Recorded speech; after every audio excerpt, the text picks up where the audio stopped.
साहेब बंदगी साहेब जी, आपके पावन चरण कमलों में वंदन और अभिनंदन।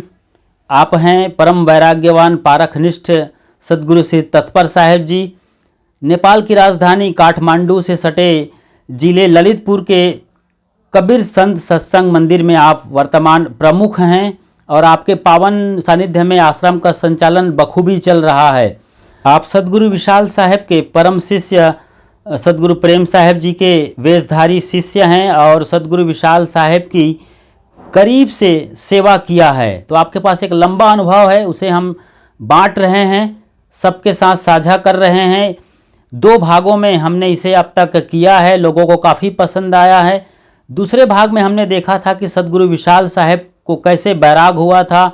ऐसे विशाल साहेब जो कि पारखी संतों से नफरत करते थे, लेकिन वे खुद सिरमौर हुए पारक सिद्धांत में।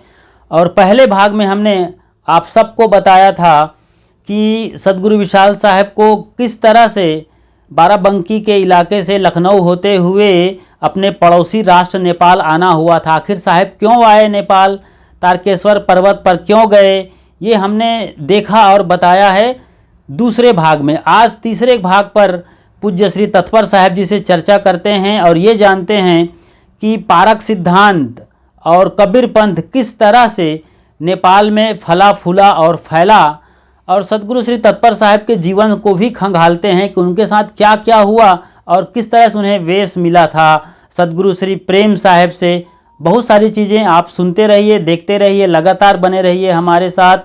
अभी कई एपिसोड और आएंगे, उनमें और बहुत कुछ जानेंगे सद्गुरु विशाल साहेब के जीवन दर्शन और कबीर पंथ तथा पारक सिद्धांत के बाबत, खास तौर से नेपाल से संबंधित चीज़ें।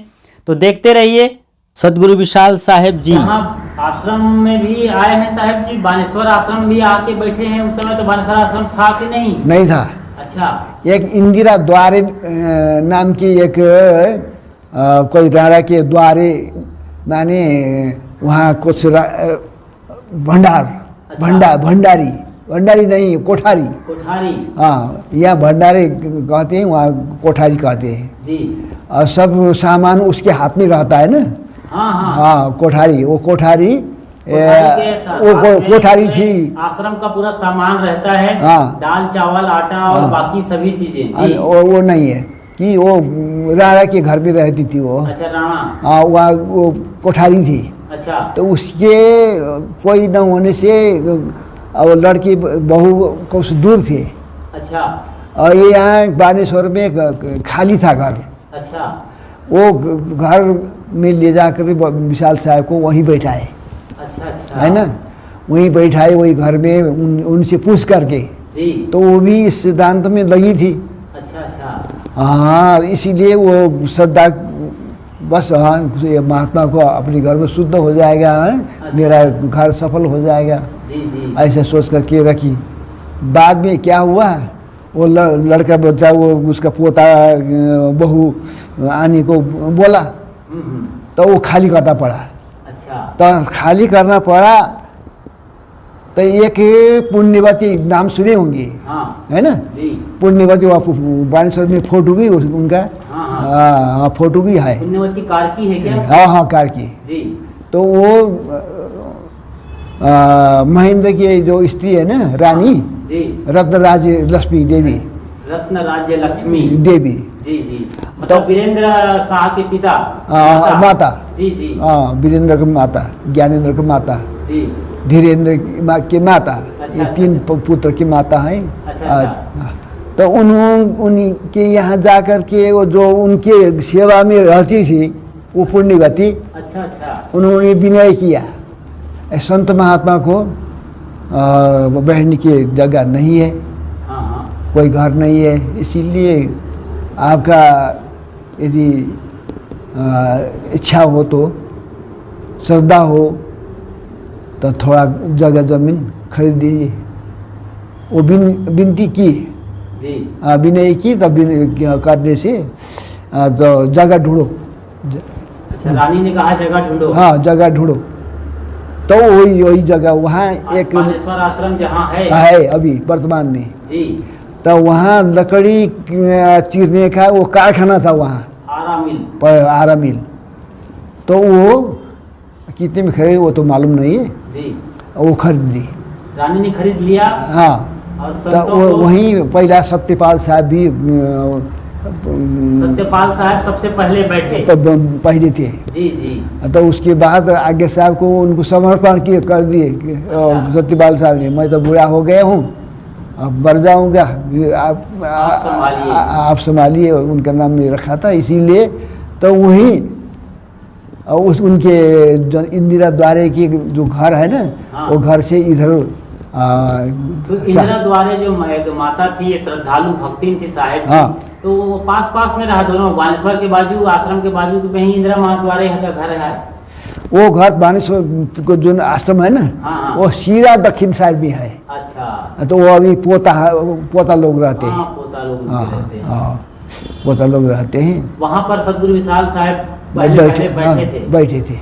तो ये आपका जो झमसी खेल का ये आश्रम है जहाँ हम बैठे हैं, हाँ। ललितपुर जिला में, जो हाँ। कि काठमांडू से ही लगा हुआ जिला है। हाँ। तो उस समय झमसी खेल में संत शरण साहब जी का यहाँ पर कुछ शुरू नहीं हुआ था, आश्रम का रूप नहीं लिया था। हाँ नहीं, वो उन लोग उस समय अब आगे साहब से सलाह करके यहाँ भी लाए। अच्छा, यहाँ भी आए हैं। यहाँ भी है। जब कुल 8 बार नेपाल आए हैं। नेपाल आए।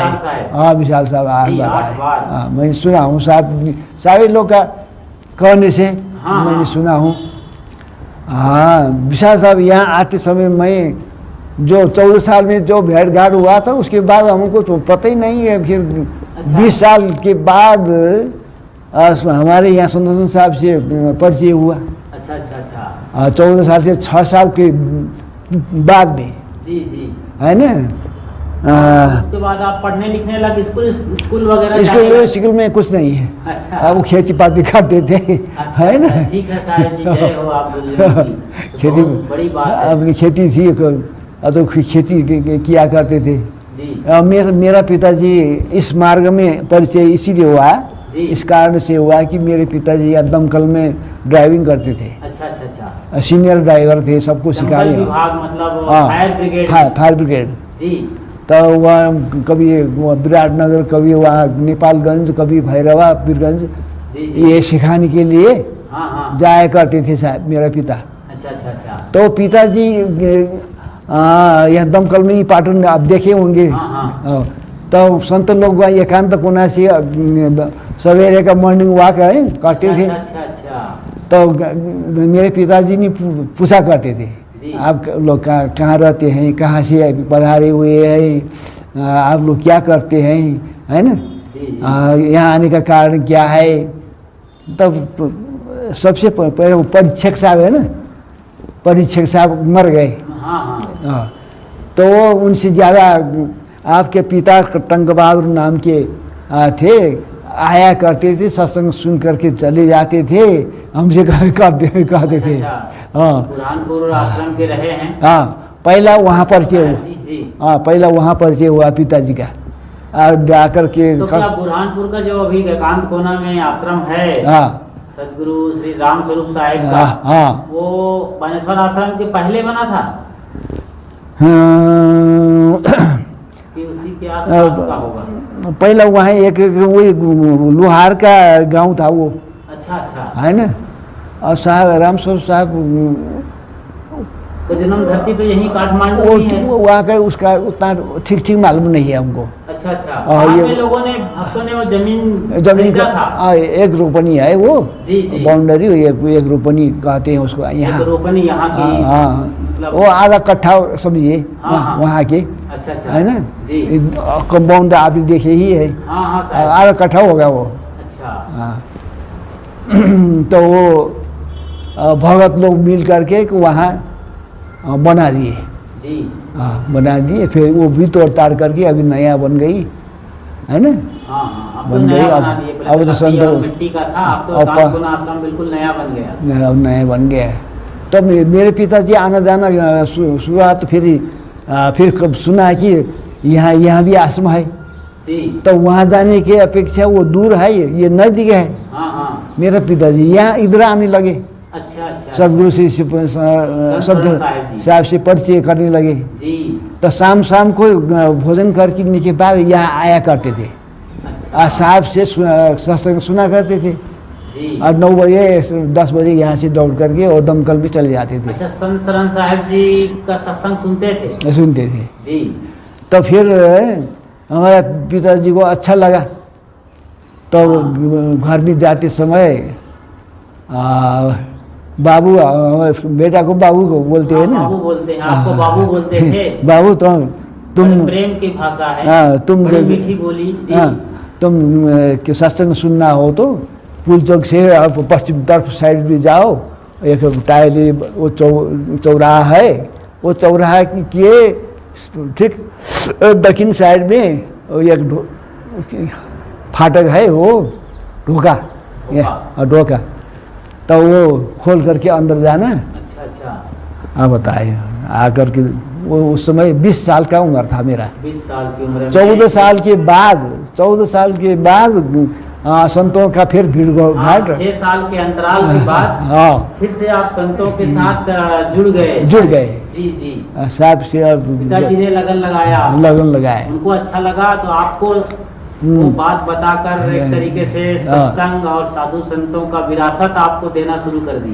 तब यहाँ मैं ये आया दिन में, तो साहब ने सुना है, तो हमको भी अच्छा लगा जी। तो फिर आना जाना शुरू हुआ जी। तो जो कुछ यहाँ सेवा करने का है वो मैं यहाँ आकर के कर देता था, जब फुर्सत हो मैं आया करता था। और यहाँ जो कुछ काम है सेवा करके फिर घर में को चला जाता था, फिर अपने खेती चलाते थे। अच्छा। है ना, भाई लोग छोटे छोटे थे। अच्छा अच्छा। इसीलिए मैंने 20 साल में जब से संबंध हुआ तब से छोड़ने का हमको वो योग्य नहीं समझा। अच्छा अच्छा। क्योंकि भाई लोग पढ़ाना है जी जी। पिता माता को छोड़ करके, वो भाई लोग को छोड़ करके तो नौकरी में बाहर रहते थे, बाहर रहते, महीना 2 महीना में घर चले जाते थे जी। है ना, तो इसीलिए भाई बड़ा जिम्मेदारी आपकी ज्यादा थी साहब। जिम्मेदारी मेरा, तो और पहले आप बैठ गए होते आश्रम में। हाँ हाँ, मैं योग्य नहीं समझा, तो छोड़ करके आना। तब ये सेवा करते गए, आते जाते सुनते बुझते, है ना, अपनी खेती पाती भी करते। ये सद्गुण शतक का घर में बैराग शतक का पुस्तक याद करते गए फुर्सत में। अच्छा अच्छा। हाँ, तो ऐसे करते करते बैराग शतक के सद्गुण शतक हमने घर में याद किया था। अच्छा, घर में अकेले ही याद कर लिए साहब? याद किया था।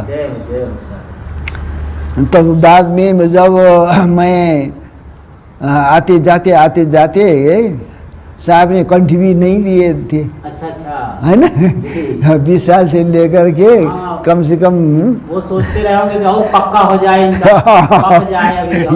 यही है। और जब मैं 30 साल ऐसे 30-32 साल 28-30 साल के हो गए जी, तो सदगुरु विशाल साहब वो बाराबंकी में कहीं कौन जगह में बीमार हुए थे, अब शरीर नहीं रहेगा।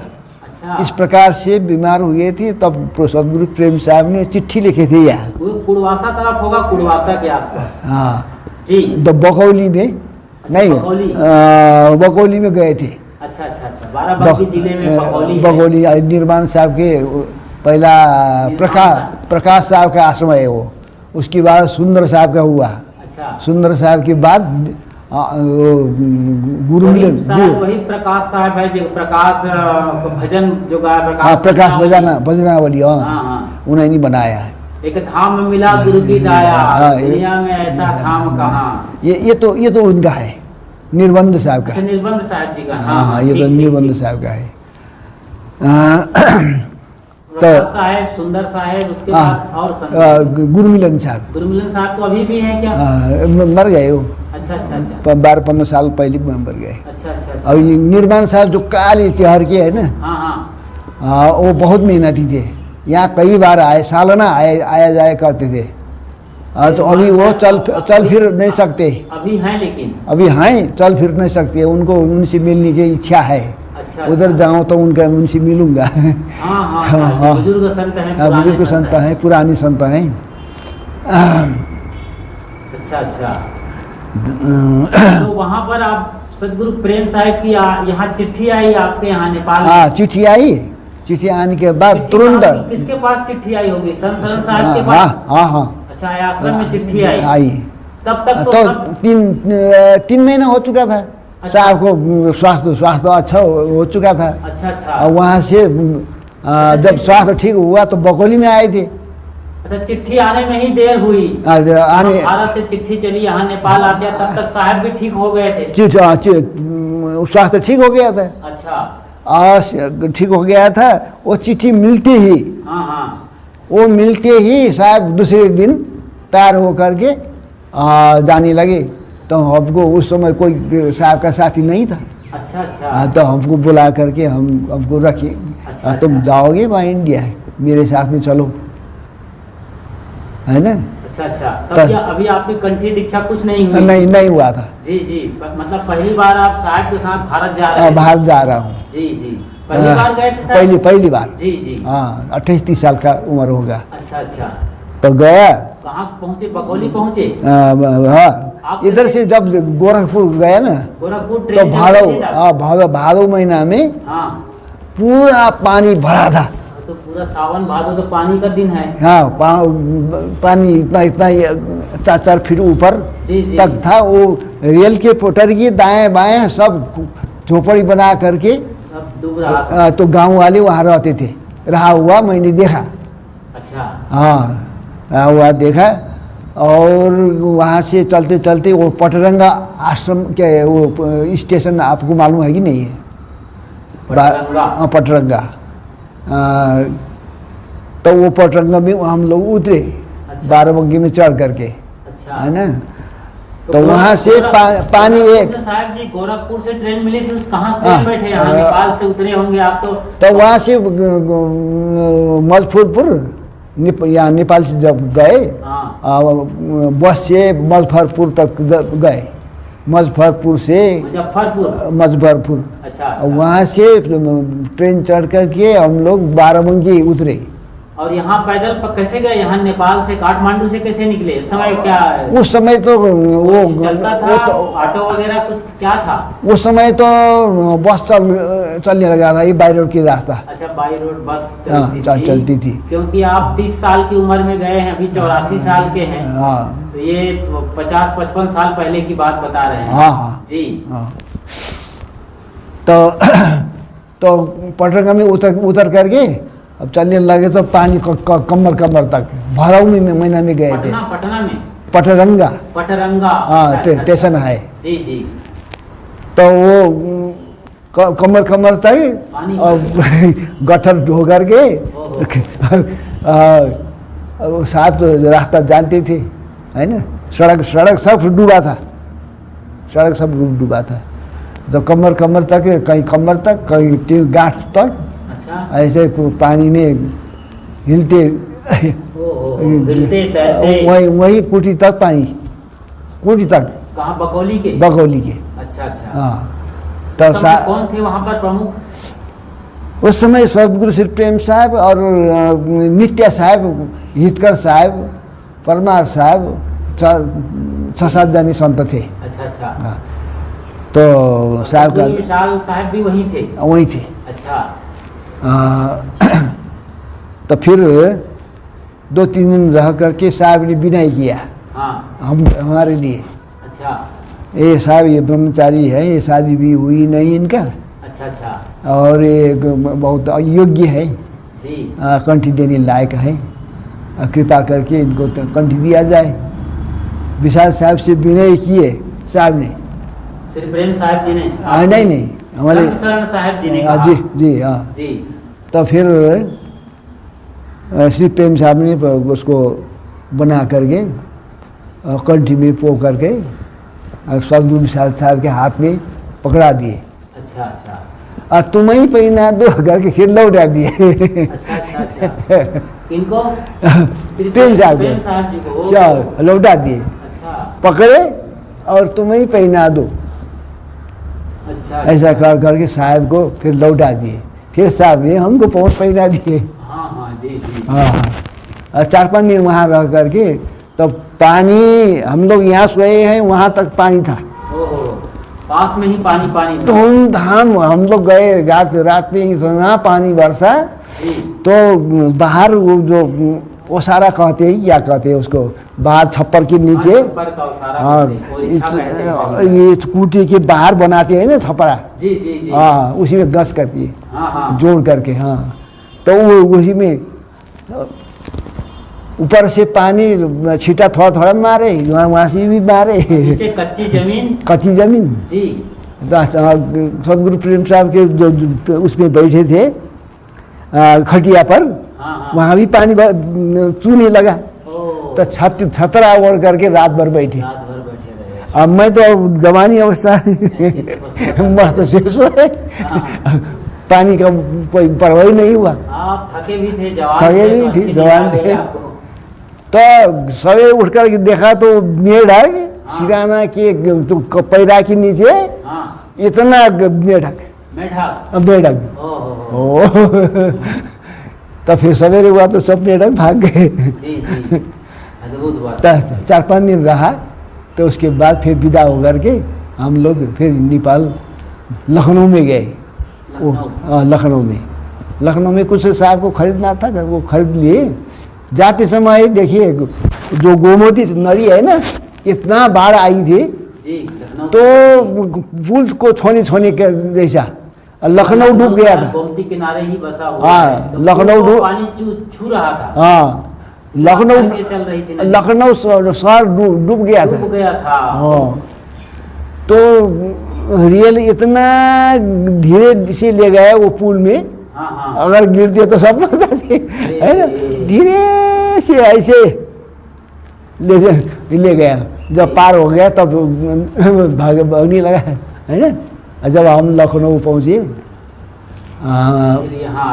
फिर लखनऊ से धीरे धीरे वापस काठमांडू आ गए। फिर यहाँ काठमांडू तो आ वहाँ गए। जब आप रहे, नारायण घाट पहला सड़क तो बन गया था, पुल नहीं बना था। अच्छा अच्छा अच्छा। पुल नहीं बना था तो बड़ी नाव है ना, लकड़ी के नाव।